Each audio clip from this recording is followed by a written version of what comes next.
Der Herr sei mit euch. Und mit deinem Geiste. Aus dem heiligen Evangelium nach Matthäus. Ehre sei dir, o Herr. Nachdem Jesus die Menge gespeist hatte, forderte er die Jünger auf, ins Boot zu steigen und an das andere Ufer vorauszufahren.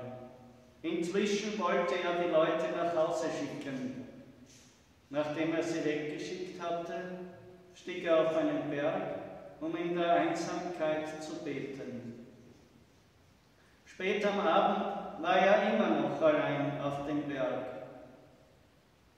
Das Boot aber war schon viele Stadien vom Land entfernt und wurde von den Wellen hin und her geworfen, denn sie hatten Gegenwind. In der 4. Nachtwache kam Jesus zu ihnen. Er ging auf den See. Als ihn die Jünger über den See kommen sahen, erschraken sie, weil sie meinten, es sei ein Gespenst, und sie schrien vor Angst. Doch Jesus begann mit ihnen zu reden und sagte: Habt Vertrauen, ich bin es, fürchtet euch nicht. Darauf erwiderte ihm Petrus: Herr, wenn du es bist, so befiehl, dass ich auf dem Wasser zu dir komme. Jesus sagte: Komm. Da stieg Petrus aus dem Boot, ging über das Wasser auf Jesus zu. Als er aber sah, wie heftig der Wind war, bekam er Angst und begann unterzugehen. Er schrie: Herr, rette mich! Jesus streckte sofort die Hand aus, ergriff ihn und sagte zu ihm: Du Kleingläubiger, warum hast du gezweifelt? Und als sie ins Boot gestiegen waren, legte sich der Wind. Die Jünger im Boot aber fielen vor Jesus nieder und sagten: Wahrhaftig, du bist Gottes Sohn. Evangelium unseres Herrn, Jesus Christus. Lob sei dir, Christus. Meine Lieben,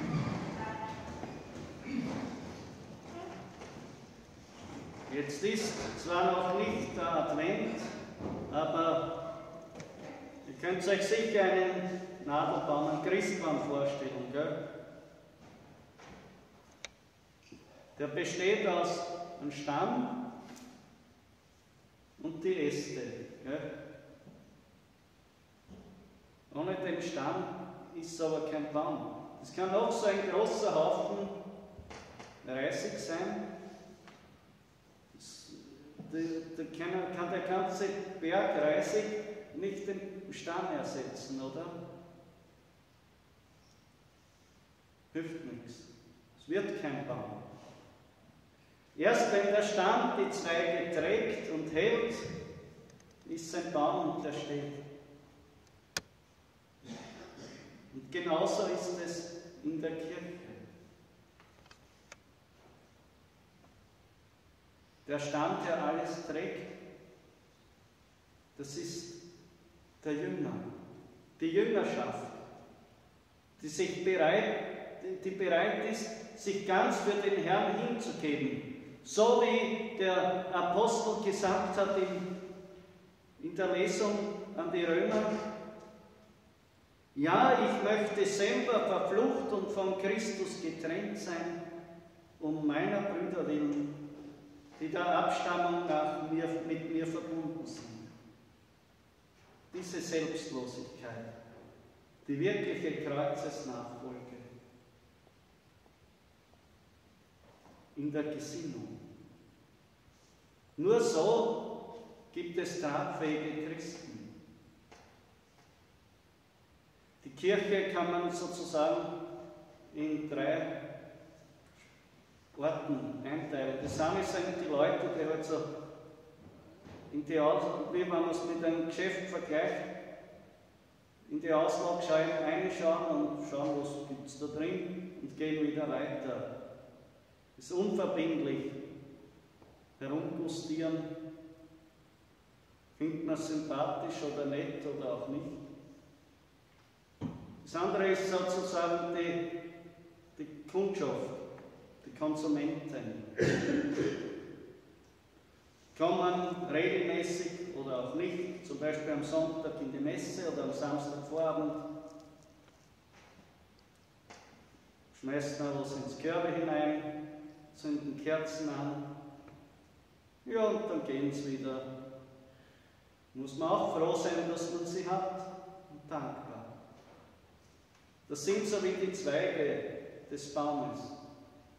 Da kann man dann die Kugeln aufhängen zu Weihnachten, die Sterne. Aber ohne Stamm, ohne Jüngerschaft, bleibt das alles unverbindlich und lose und verliert sich letztlich. Und der Herr braucht Jünger, um seine Kirche aufzubauen.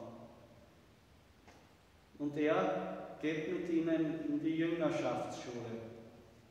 Und das ist keine einfache Schule. Er gewöhnt ihnen ziemlich rasch dieses Konsumententum ab. Wenn wir zurückblicken, letzten Sonntag haben wir es gehört, die sind gekommen so gegen Abend. Und haben sie zuerst einmal aufgeregt, weil da die ganzen Leute sind. Herr, schick sie weg, die sollen sie was zu essen kaufen. Und Jesus sagt, gebt ihr ihnen, was sie habt. 5 Brote und 2 Fische für 25.000 Leute. Wenn man jetzt hochrechnet, 5.000 Männer und dann noch viel mehr Frauen und Kinder. Sage ich halt einmal, die waren ja nicht dabei. Na und? Jesus sagt, gebt ihnen, aber alles. Und Jesus hat aus dieser Hingabe die Fülle gemacht. 12 Körbe sind voll geworden. Und bevor noch Jesus die Leute alle nach Hause geschickt hat, schickt er die Jünger.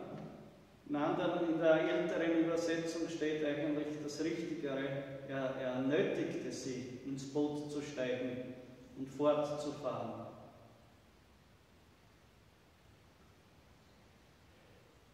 Sie sind gekommen, um mit Jesus allein zu sein, nachdem er eine Zeit der Stille gehabt hat. So haben sie sich das vorgestellt. Was war die Leute? Alles voller Leute. Na, bravo. Und auch hier, jetzt waren sie schon mal vielleicht angefressen, hat sie Jesus noch zum Hakeln eingeteilt. Und dann haben sie sich gedacht, naja, jetzt wenn die Leute alle gegessen haben und zufrieden sind und nach Hause heimkehren, jetzt können wir mit unserem Herrn alleine sein. Gar nichts ist. Er schickt sie als erstes weg. So behandelst du deine Freunde. Ja, damit sie wirklich Freunde sind.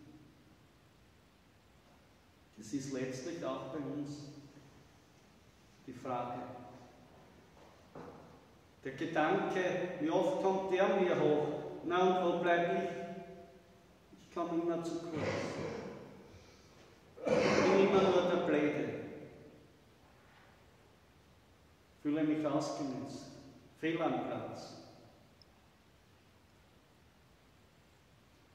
Wie oft ist es so, zum Beispiel in Seelsorgsgesprächen, eine unglückliche Ehe, wo sich beide in ihrer Weise fehl am Platz fühlen, möchten auseinandergehen und sagen, ich möchte auch noch ein bisschen was haben von den paar Jahren, die Gott mir gibt, und jemanden finden, der wirklich zu mir passt.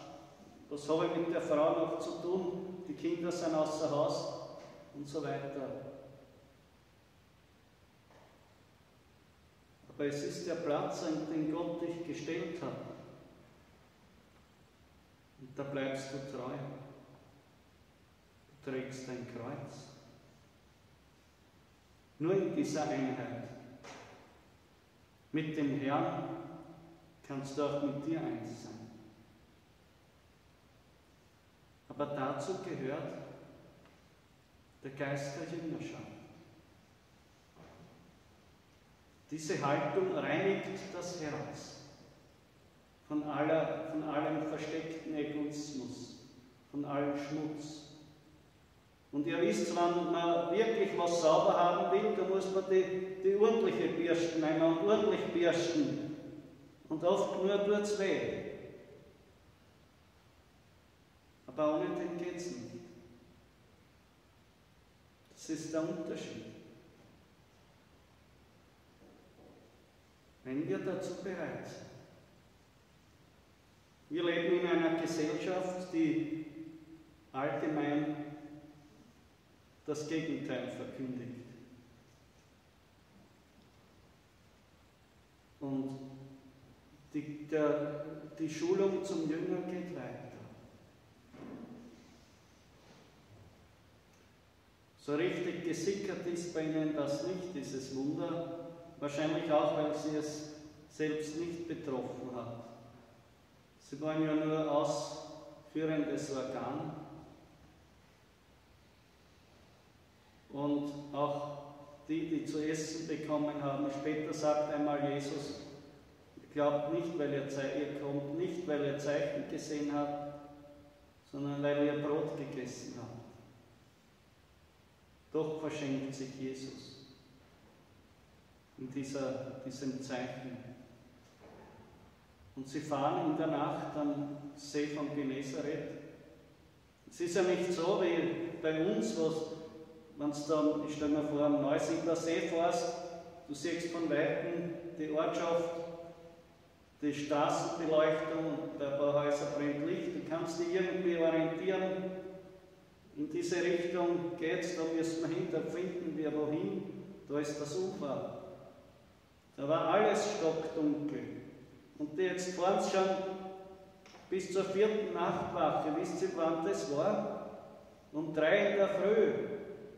Wir sind vielleicht die ganze Nacht hindurch bei Gegenwind im Kreis gefahren oder sonst wo. Und wenn der Wind ein bisschen stärker wird, dann kentert das Schiff und sie ertrinken. Und das war sicher nicht erst einmal, dass das passiert ist. Also es war wirklich Lebensgefahr. Weil der Herr gesagt hat, sie sollen jetzt auf die Nacht rausfahren. Welche Situation hast du uns kommen lassen? Auch hier noch den Glauben bewahren. Ja zu sagen. Und wo sie mit nichts mehr rechnen, weil es schon wirklich vielleicht bald der Tag beginnt, in 1-2 Stunden, jetzt kommt der Herr. Über das Wasser, dem haben sie nicht gerechnet. Und wenn man so Angst hat, Todesangst, dann glaubt man eher an ein Gespenst, als dass Jesus es selbst ist. Und er ist da. Und Petrus sagt, ja Herr, wenn du es bist, so befiehl, dass ich auf dem Wasser zu dir komme. Er vertraut darauf. Jüngerschaft heißt, was heißt Jüngerschaft? Zuerst Gemeinschaft mit dem Vater, wie Jesus es ihnen vorgelebt hat, die Nacht durchgebetet. Das war für ihn das Fundament. Deshalb ist er in die Einsamkeit gegangen. Er hat es nur zeitversetzt wegen der Leute später gemacht. Und auch der Petrus, er will mit dem Herrn beisammen sein. Das Gebet. Diese Einheit ist das Fundament und das wirklich absolute Vertrauen in das Gnadenwirken Gottes. Und solange die Gemeinschaft mit Jesus, der Blickkontakt da ist, geht er über das Wasser. Und das Geheimnis der Kirche ist, Nicht, dass sie menschliche Dinge sozusagen geistlich uminterpretiert, die ohnehin in der Welt stattfinden, sondern dass sie in der Gnade Gottes, in dem Übernatürlichen wirkt. Und das gibt es nun mal nur, wenn man in dieser Gemeinschaft mit dem Herrn steht. Wahre Jüngerschaft, wahre Kirche. Und sobald er auf die Wellen schaut, auf den Sturm, die Probleme, die Dinge zu unserer Zeit, geht er unter, bekommt er Angst. Herr, rette mich. Was hast du gezweifelt, du Kleingläubiger? Ich denke, das ist auch eine Aussage für uns heute. Für die Priester, für die Bischöfe, für den Heiligen Vater, der ja in Petrus praktisch vergegenwärtigt ist. Dass wir uns immer wieder neu darauf besinnen. Das Fundament ist die Gemeinschaft mit dem Herrn, die Frucht ist der Glaube. Die Lebensweise ist die Hingabe der Jüngerschaft.